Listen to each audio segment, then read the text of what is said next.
Richard Ferrand, favori pour accéder à la présidence de l'Assemblée nationale, exclut ce mardi 11 septembre de démissionner s'il est mis en examen, contrairement à la règle posée par Édouard Philippe pour les ministres.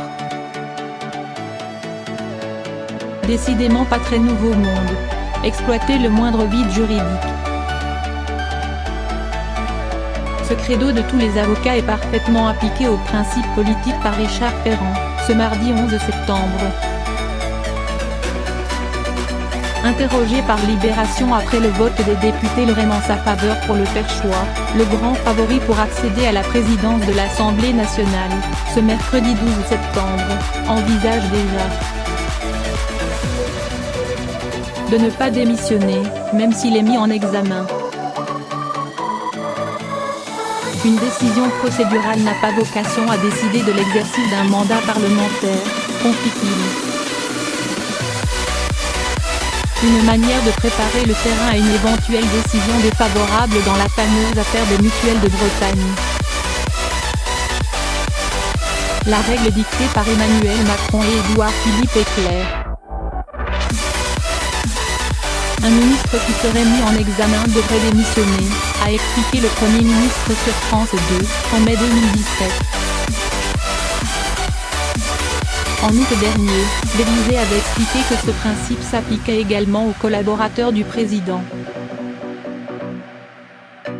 Il n'y a pas de raison que ce qui s'applique à un ministre ne s'applique pas à un collaborateur du président, arguait le château auprès du JDD. En revanche, rien n'est prévu pour un député. Et pour cause, puisque la séparation des pouvoirs interdit au chef de l'État d'avoir une quelconque emprise sur ce qui se passe au Palais Bourbon.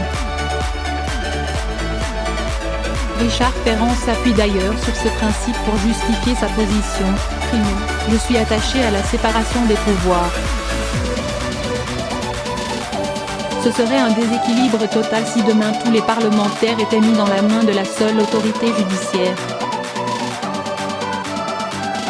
Drôle d'argument, en l'espèce, puisque les ministres sont bien, eux, dans la main des décisions de la justice, en vertu du principe posé par Édouard Philippe.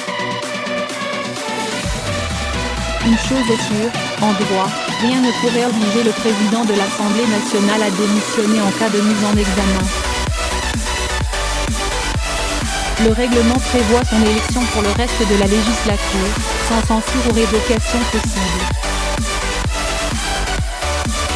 Reste que l'argument serait politiquement difficile à faire entendre, quand on se présente comme le nouveau monde politique. Le député fait aujourd'hui l'objet d'une plainte avec constitution des parties civiles de l'association Anticorps. En octobre 2017, l'affaire des mutuelles de Bretagne a été classée une première fois par le parquet de Brest.